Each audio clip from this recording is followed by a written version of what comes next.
perdonad por el retrasillo este, pero bueno, esperemos que no se vaya el vídeo otra vez.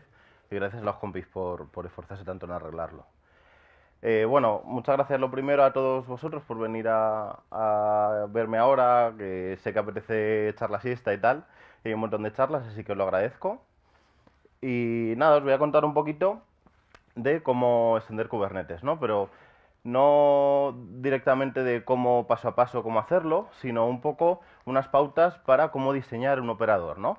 Primero para que se pueda utilizar y luego qué formas tenemos de llevarlo a cabo, ¿no? Entonces, bueno, lo que aguante, yo os voy contando. Primero un poquito sobre mí, yo soy Julio Chana, trabajo como SaaS Reliability Engineer en Spotahome, que Spotahome es una startup de Madrid que se encarga de conectar tanto inquilinos como propietarios de pisos de media y larga estancia. Entonces nada, yo os dejo mis redes sociales y tal y mi GitHub por si queréis cotillar un poquito. Entonces, no, se queda al pasarlas. Bueno, os voy contando, ¿vale? Ya que estáis aquí, pues yo, por lo menos. Lo primero, os voy a contar un poco por qué extender Kubernetes, ¿no? Digamos que, ¿cuántos de aquí conocéis Kubernetes ya lo habéis utilizado? Guay, eso es lo que yo esperaba. Muy bien. Bueno, pues como sabéis, Kubernetes es una herramienta muy potente que ofrece un montón de objetos diferentes, ¿no? Digamos que al final es una API con un montón de objetos en los que tú puedes operar sobre ellos y luego por debajo pues habrá X procesos ejecutándose que, que harán lo que nosotros pues hayamos programado, ¿no? Entonces, a ver, es que contaros en esto, el problema es que a lo mejor os pierdo un poco. Vale, entonces lo que os contaba, ¿no? ¿Qué nos permite Kubernetes? Pues al final Kubernetes nos da ciertas piezas que más o menos son sencillitas, ¿no? Digamos que por defecto nos permite hacer despliegues de microservicios, que en principio son simples, ¿no? Una única pieza que ejecutas y ella funciona y trabaja. Además nos permite crear balanceadores, nos permite guardar secretos y un montón de cosas más que veo que ya sabéis, ¿no? Pero nosotros, ¿qué necesitamos? Al final, un poquito más, ¿no? Por un lado, necesitamos desplegar software más complejo, no una pieza única, sino que hay veces que requiere de cierta operatividad, ¿no? Además, necesitamos a veces tener control individual de cada una de estas piezas. Digamos que no son todas iguales, cada una es diferente. Y muchas veces también puede ser que necesitemos un orden específico. Además, necesitamos controlar el ciclo de vida de nuestro software de forma completa. No solo pieza a pieza, sino que al final en un todo, de una forma un poco más holística. Y además puede ser que haya errores, necesitamos recuperarnos de ellos, cambios de estado y un montón de cosas más. Y se muere. Entonces, al final, ¿qué es lo que nos hace falta? Pues digamos que con esas piececitas podemos construir, pero necesitamos hacer algo bastante más complejo, ¿no? Bastante más grande de lo que en principio nos ofrece. Y bueno, os voy introduciendo un poco. Os voy a contar un ejemplo de un operador que hemos creado nosotros, que es open source ya, y de forma que luego podáis ir y ver el código directamente y tal, ¿no? Nosotros hemos creado un operador de Redis, el Redis Operator, que si conocéis, lo que hace es ser capaz de desplegar Redis en failover. ¿Qué quiere decir esto? Que vamos a tener un Redis en alta disponibilidad, con un máster y en esclavos enganchados a él, y que además va a haber otra pieza que se llama Sentinel, que se encarga de conectarse a estos nodos y comprobar que funcionan correctamente, ¿no? Pues que hay solo un nodo o que es solo un nodo máster, si este falla promociona a otro esclavo a máster, lo reconecta, etcétera, etcétera. ¿Y qué pasa con esta pieza? Pues que al final, digamos que no funcionan de forma independiente, es necesario que cada una conozca al resto. A ver, ya lo siento infinito, espero no aburriros mucho con estos cortes.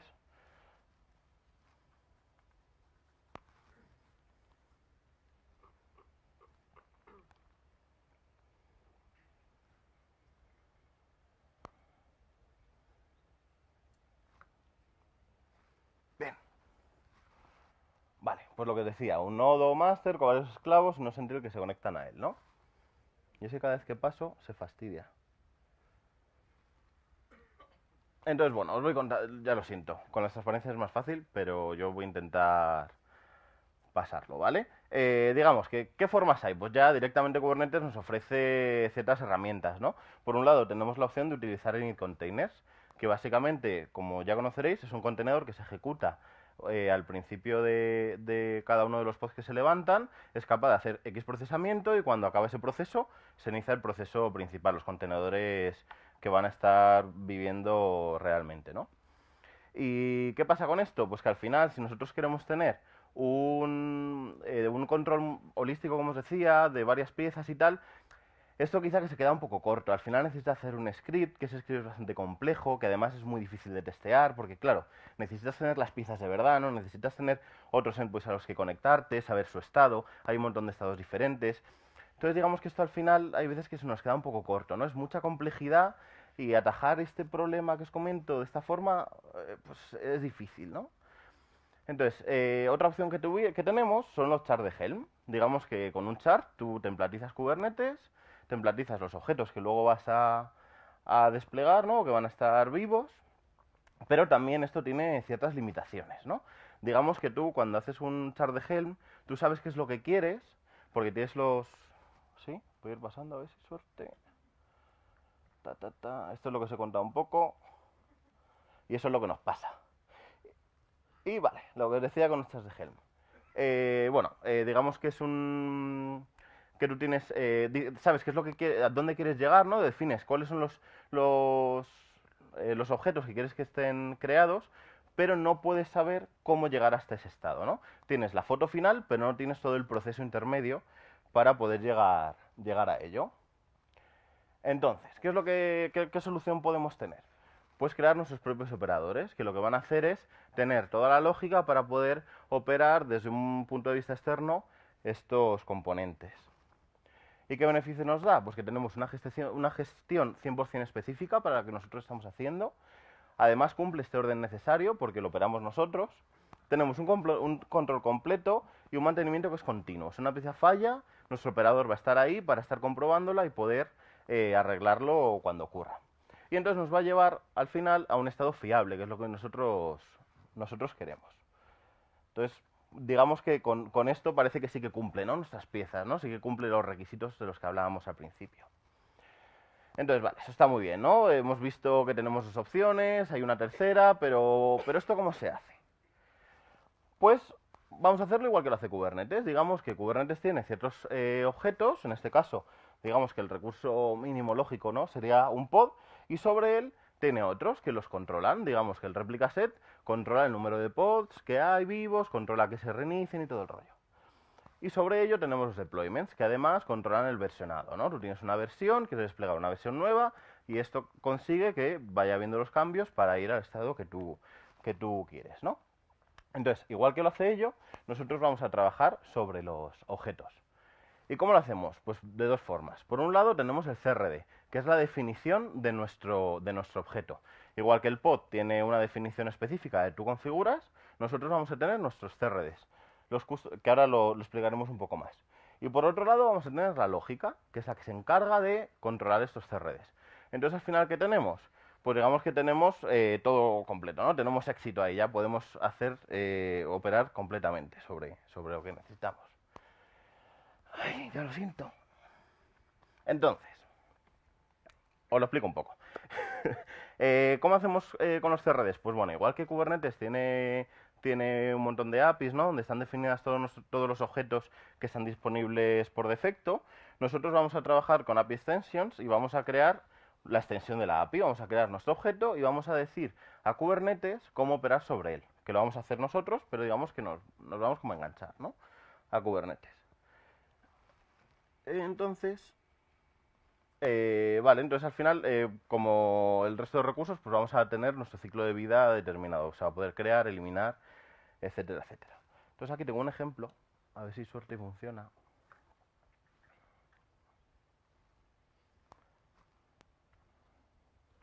Lo siento. Por lo menos para que veáis. Bueno, os lo voy explicando. Ya sabéis que Kubernetes tiene varias... Cuando tú tienes un objeto, tiene como varios campos que tú rellenas, ¿no? Por un lado tiene el metadata, en el que se define el objeto en sí. Entonces tiene, por un lado, el type meta, que es la versión de... Mira, aquí está. Maravilloso. Esto es cogido del Redis, ¿vale? Tiene el time meta que define qué tipo de objeto es y la versión en la que está. Y por otro lado tiene el object meta que define el nombre, el namespace en el que va a vivir, las labels, annotation, etcétera, etcétera, ¿no? Esto lo veis siempre cuando operéis con ellos o cuando obtenéis los objetos, veis esta definición. Y por otro lado, que no se ve, está la especificación. Digamos que cada objeto tiene su definición específica, ¿no? Ya que es diferente una de otras. Por ejemplo, en los deployments tienes el número de réplicas que van a estar disponibles, qué contenedores vas a ejecutar, etcétera, etcétera. Bien, pues nosotros en nuestros operadores vamos a hacerlo igual. Vamos a tener libertad absoluta para poder definir esta especificación con las cosas que nosotros queramos. Y además va a haber un status en el que vamos a poner cuál es el estado del objeto, igual que en Kubernetes. También es importante que tengáis en cuenta que una vez que se hace un CRD, Kubernetes te ofrece la posibilidad de autogenerar código para crear un cliente y poder trabajar con ello. Igual que yo cuando estoy probando en Golang, me importo el client Go para poder operar sobre pods, stateful sets, lo que sea. Este autogenerador de código nos va a crear la interfaz y la implementación también para poder operar con los objetos que nosotros creamos, ¿vale? Entonces, esto era el CRD, por un lado. Por otro lado, tenemos el controlador que os he dicho antes, ¿no? Que era la lógica, vale. Pues este controlador tiene dos cosas. Por un lado, un lister watcher, que es el que se encarga de tanto listar como watchar los objetos. O sea, por un lado te da un listado de los objetos que hay ahora, pero el watcher, aparte del listado, te da todos los cambios que ha habido. Entonces te va avisando de que hay eventos nuevos. Y por otro lado, tenemos el handler, que es el que se encarga de verdad de gestionar los eventos sobre los objetos que nosotros hayamos hecho. Va a recibir tres eventos. Un add, que es cuando se ha generado cuando hay un objeto nuevo, un update, que es cuando se modifica, y un delete, que es cuando se borra, ¿vale? Básicamente es esto. Ahora os explico qué es lo que hemos hecho nosotros en particular. A ver, es que lo veo aquí en pequeñito. Vale. Entonces, ¿qué os recomiendo yo? Que eso, ¿cómo lo hemos hecho? Pues por un lado, simplificar, ¿no? Al final teníamos los adds y los updates, pero es mucho más fácil si los entendemos como un único evento. A mí me da lo mismo que me llegue o que hay un evento que no existe y que quiero que se genere, o que ya existe y que quiero que se modifique, porque al final mi proceso va a ser siempre igual. ¿Esto que nos permite? Simplificar muchísimo. Digamos que tenemos solo un hilo de procesamiento, la lógica es igual y además nos permite enfocarnos siempre al estado deseado, con todos los pasos previos o todos los estados en los que podemos estar de forma intermedia. Y luego además tenemos un reconciliation loop. ¿Esto qué quiere decir? Pues que cada n segundos nos van a llegar de golpe todos un evento por cada uno de los objetos que tenemos. Por cada una de las instancias del objeto que hayamos definido, nos va a llegar para que nosotros podamos en este momento aprovechar para comprobar que está funcionando o para que para que si está en un estado intermedio poderlo llevar al final, o que si está funcionando poder comprobar que está todo correcto y seguir adelante. Yo sigo pasando porque como esto me ayuda para tener mi idea. Vale, hasta aquí espero que lo hayáis entendido todo bien, que esa transparencia es un poco más complicadillo, pero bueno. Vale, entonces, un ejemplo de nuestro Redis. A ver. Vale, ¿qué hacemos cuando generamos el operador? Pues lo primero es registrar el CRD. Básicamente es decir a Kubernetes que tengo un nuevo endpoint de la API con una versión X y que esta es mi especificación para que se pueda utilizar. Oh, se ve, maravilloso. Entonces, una vez que lo registramos nos quedamos a la espera de que lleguen eventos. ¿Y qué puede ser? Pues que nos llegue un add. ¿Qué hacemos cuando nos llega un evento de add? Pues dos procesos. Por un lado el ensure, que lo que hago es asegurarme de que todos los recursos que yo necesito van a estar disponibles. Y por otro lado lo que hemos llamado check and heal. Voy a comprobar que cada uno de esos, esos requisitos, esos recursos van a estar funcionando de forma correcta. Y luego cuando tenemos un evento de delete, pues en principio no va a hacer falta ningún tipo de trabajo por nuestra parte. Ahora os voy a explicar por qué. Entonces, el ejemplo. Primero el ensure, ¿qué hacemos? Montar todo lo que necesitamos, como os había dicho. Y la forma más sencilla que hemos visto, para que luego sea mucho más fácil de operarlo, es poner cada uno de los recursos que necesitamos para que sea autosuficiente. En el caso de los Redis, no hace falta que conozcan a nadie más, ellos son master y viven tan tranquilos. Y en el caso de los Sentinel, se van a estar intentando monitorizar a ellos mismos, que como al final es una IP que conocen y existen, pues pueden trabajar perfectamente. Y luego, en el check and heal, vamos a ir configurando. Entonces, ¿qué proceso vamos a tener? Pues por un lado ver cuántos nodos master hay. En el caso de que haya más de uno, vamos a poner solo uno master y el resto van a ser esclavos de él. De esta forma nos da igual que en un tiempo T determinado uno de los esclavos deje de funcionar por cualquier problema de configuración, porque se ha reiniciado y haya reaparecido otro nodo o hayamos escalado, porque este proceso va a seguir funcionando y este nodo lo vamos a poner como esclavo del master que ya tenemos. Y luego, en base a los Sentinel, vamos a comprobar que esté monitorizando al máster que tenemos nosotros como válido. Y en el caso de que no lo hagan, lo configuramos. ¿Qué pasa? Que si uno de ellos, lo que os decía, se reinicia, lo volvemos a configurar. Entonces al final conseguimos el estado esperado, ¿no? Por fin ya tenemos nuestro Redis montado, lo podemos utilizar y además este proceso nos sirve para cualquier momento. Da igual el estado en el que esté, que lo vamos a poder reproducir las veces que hagan falta. Reengancho.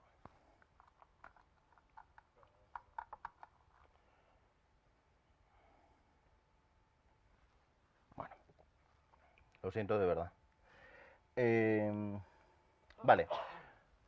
Hemos visto cómo se hace los add, por lo que os he explicado los updates son iguales. ¿Y qué pasa con los delete? Pues bien, vamos a utilizar una cosa de Kubernetes que son los... Espera, que no me sale el nombre. Los owner reference, perdón. Que esto lo que define es si un recurso tiene otros recursos dependientes de él. Digamos que es el padre de otros, ¿no? De esta forma, cuando borras un recurso padre, se va a borrar todo en cascada hacia abajo.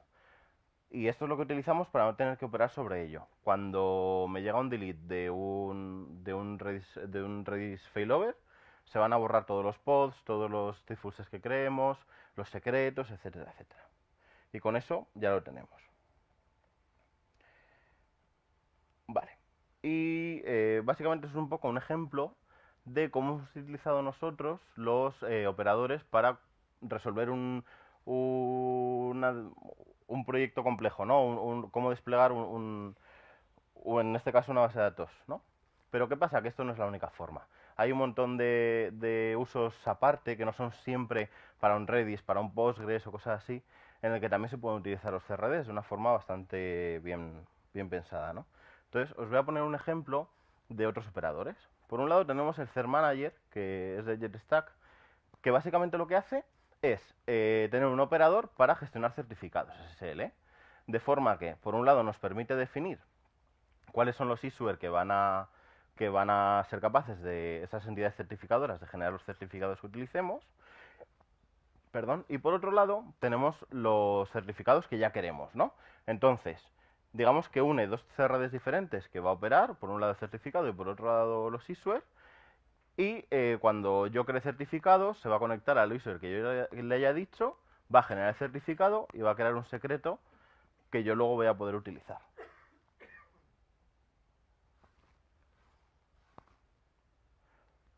¿Se ve? No. Bueno. Vale. Y vale, y un par de ejemplos más. Por ejemplo, está el Prometheus Operator, que básicamente te permite montar Prometheus. Y lo guay que tiene este, o curioso, para que veáis un poco más de ejemplos, es que no solo te montan Prometheus, no solo está el servidor de Prometheus que vas a scrapear y tal, sino que además es capaz de montar Alert Manager, por otro lado, o sea que puede administrar diferentes CRDs, y la forma de configurarlo para que sepa dónde scrapear es a través de los Service Monitor. De esta forma, digamos que tú tienes un servicio que va a poder comprobar lo que tú le digas y con los Service Monitors le vas a decir a qué endpoints va a ir. Entonces vas a poder añadir de una forma muy sencilla más endpoints a los que comprobar sus métricas. Y otro ejemplo más, por ejemplo, es el Service Level Operator que hemos desarrollado en la empresa también, que ha hecho mi compañero Xavi, que lo que se encarga es, cuando tú tienes un recurso, darte unas métricas y que luego vas a poder implementar unos dashboards para ver si estás cumpliendo los SLOs que tú defines. Entonces, según si va funcionando o no, estas métricas van cambiando y vas a poder ver si estás cumpliendo tu budget del SLO o SLI definido. Y luego, un poco cómo hemos hecho todo esto, pues gracias a una librería que se llama Cooper, que lo que te hace es abstraer toda la parte de Kubernetes, que es un poco compleja, ¿no? Son como muchas piezas, que es un poco más difícil de utilizar. Entonces, te abstrae todo esto y de una forma muy sencilla te permite registrar los CRDs. Además, tiene los reconciliation loop que os decía, gestiona los eventos, los encola y te los envía. Y además ofrece métricas, entre otras cosas, para que puedas tener toda la información de una forma muy sencilla. Y básicamente, no sé cuánto tiempo llevo porque estoy así un poco a tope, pero esto es un poco todo lo que os quería contar. Creo que me he atropellado un poco porque no tenía esto detrás, entonces ya pues se me ha ido bastante. Espero que lo hayáis entendido. Y os voy a hacer un poco un resumen de lo más importante al final. Lo que yo quiero con esta charla es que cuando salgáis, por lo menos tengáis unas nociones básicas de saber qué buscar, qué nomenclatura y un poco cómo diseñar, ¿no? O qué tener en cuenta a la hora de diseñar mi operador. Por un lado, los conceptos. Deciros que un controlador es la unión de un CRD y de un operador, perdón, es la unión de un CRD y de un controller. La definición de nuestro recurso y la lógica que es capaz de operar sobre él.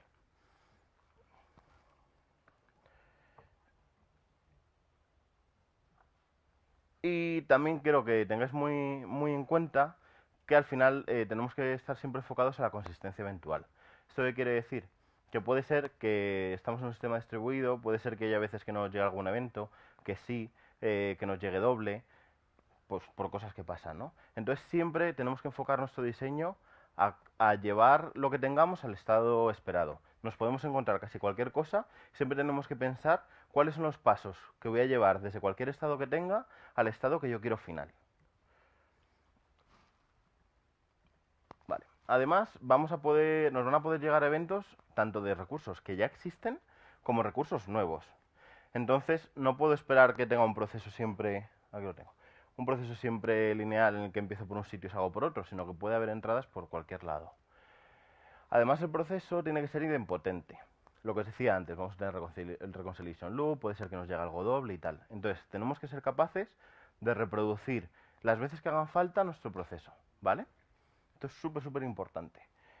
Y lo que os decía, como consejo ya personal, que cada pieza sea capaz de levantarse de forma automática, porque os va a quitar muchísimos quebraderos de cabeza. Básicamente, ya no tienes que preocupar que la pieza esté viva, sino que sabes que lo va a estar.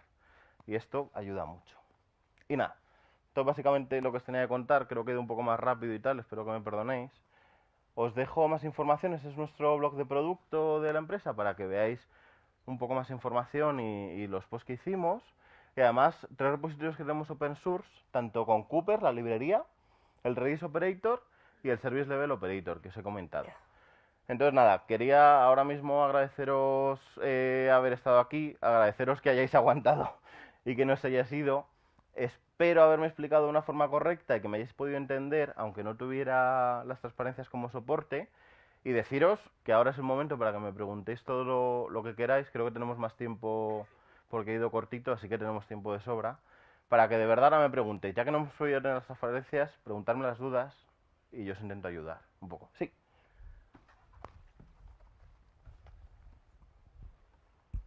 Hola. Hola. Has dicho que, bueno, al principio de la charla, que lo primero que habéis conseguido es un Redis en alta disponibilidad. Exacto. Y lo que quería saber es cómo, o sea, yo he visto que estaba el máster, que estaban los esclavos, pero ¿cómo mantienes la misma concordancia de la información que guardas en el Redis en los otros? Porque el propio Redis se puede levantar de dos formas. Puede estar como un nodo master o le puedes decir que es un esclavo de otro. Tiene un mandato que le dices slave of el IP que sea y el puerto al que se tiene que conectar y él solo gestiona la replicación. Digamos que es como si en un MySQL tú compartes los logs, ¿no? Y uno es esclavo del otro. ¿Qué pasa? Que además en el Redis es un caso muy particular porque de los esclavos solo permite la lectura, no son varios máster funcionando en anillo o lo que fuese, ¿no? Entonces, respondiendo a tu pregunta, se hace por el propio Redis. Tú le configuras uno como máster y los otros como esclavos y ellos mismos, el software es capaz de saber cómo replicar esa información. Pero la carga de escritura está sobre el máster, entonces. Siempre, sí. Y esto es un recurso, esto es tal cual cómo funciona Redis. Y no hay otra forma de hacer. Ahí lo que se puede hacer es clustering, ¿vale? Esto digamos que es failover, pero tienes la opción de tener un Redis cluster en el que tienes varios nodos master de Redis pero no puedes escribir los mismos datos en cada uno de los sitios. Digamos que separas la memoria, ¿no? La memoria lógica o donde vas a escribir, entonces ciertos datos van a uno y ciertos van a otro. ¿Vale? Pero si quieres tener todo replicado, todo en un mismo sitio, esta es la forma que hay, por lo menos que yo sepa, y por lo menos hasta ahora. Vale, muchas gracias. Nada, a ti.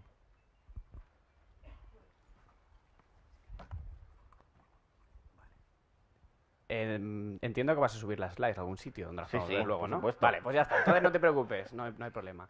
Mi pregunta es, ¿en qué momento os salta la alarma interna, entiendo, en el equipo de decir, mira, hasta aquí, no más Helm, tenemos que hacer un operador? ¿Cuál es el criterio que utilizáis?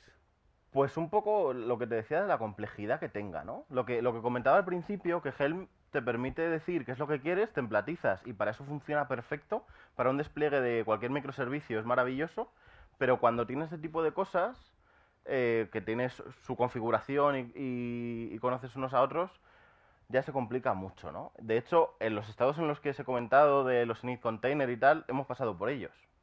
Entonces, digamos que hemos llegado aquí también de decir, esto claramente necesita un operador.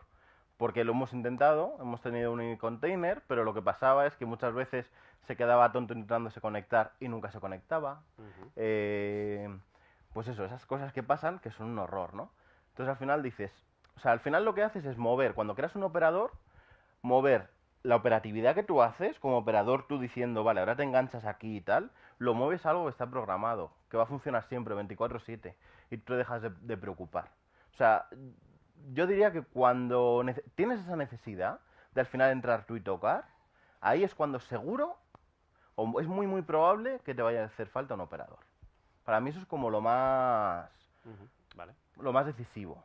¿He contestado tu pregunta? Sí, perfecto. ¿Y te puedo hacer una más? Por supuesto. Vale, tengo curiosidad. ¿A qué nivel tenéis separados los clusters, si es que tenéis más de uno para los entornos? ¿Uno para desarrollo, uno para testing, uno para acceptance, uno para producción, múltiples de ellos? Pues mira, ahora mismo no nos ha hecho falta más, pero tenemos dos. Uno de producción en el que está todo tipo de entornos que quieran los desarrolladores y otro de desarrollo para desarrollo nuestro. Por ejemplo, los operadores van cambiando de versión, vamos haciendo nuevas features o vamos arreglando bugs, lo probamos en el clase de desarrollo y luego ya lo promocionamos a producción. Igual que, yo que sé, cambiamos tema de routing o cualquier cosa de estas, o incluso actualizar la versión de Kubernetes, lo probamos primero en un sitio y luego en otro. Pero para nosotros al final las aplicaciones son siempre lo mismo. O sea, una aplicación es siempre igual. Lo único que cambia es la configuración o los datos que maneja, ¿no? Como una abstracción así muy, muy desde arriba. Entonces, al final, digamos que pueden convivir perfectamente en el mismo clúster. No nos ha hecho falta hasta ahora, porque además, como lo tenemos con escalado automático y tal, incluso haciendo pruebas de carga, no nos ha dado ningún problema. No sé cuántas máquinas tenemos ahora. Creo que el otro día miré, tenemos como 30 o 40 en el clúster. Por ahí, pero no lo sé. Exacto. Pero bueno, no nos ha hecho falta. Más. Vale, muchas gracias. Nada. ¿Tienes alguna otra duda? Seguro que sí, estoy convencido, porque no os podéis haber enterado de mucho de lo que os he contado. Ya lo siento, de verdad, en el alma, pero bueno, espero que por lo menos podáis llevar un poquito de idea, ¿no? De cómo empezar o por dónde seguir. Como os decía, las slides las subiremos, las voy a dar al equipo para que os las tengan y ellos se encargarán de subirlas. En el caso de que no se hiciera, que sí se va a hacer, pero bueno, yo la proporciono. Cualquier duda que tengáis, yo estoy encantado de contaros todo lo que pueda. Me podéis preguntar ahora otra vez, o por los pasillos, o escribirme y yo os echo una mano. Y si no hay ninguna otra pregunta, pues nada, agradeceros de verdad a todas y todos que hayáis estado aquí. Pediros disculpas otra vez por el rollete este de charla que habrá sido.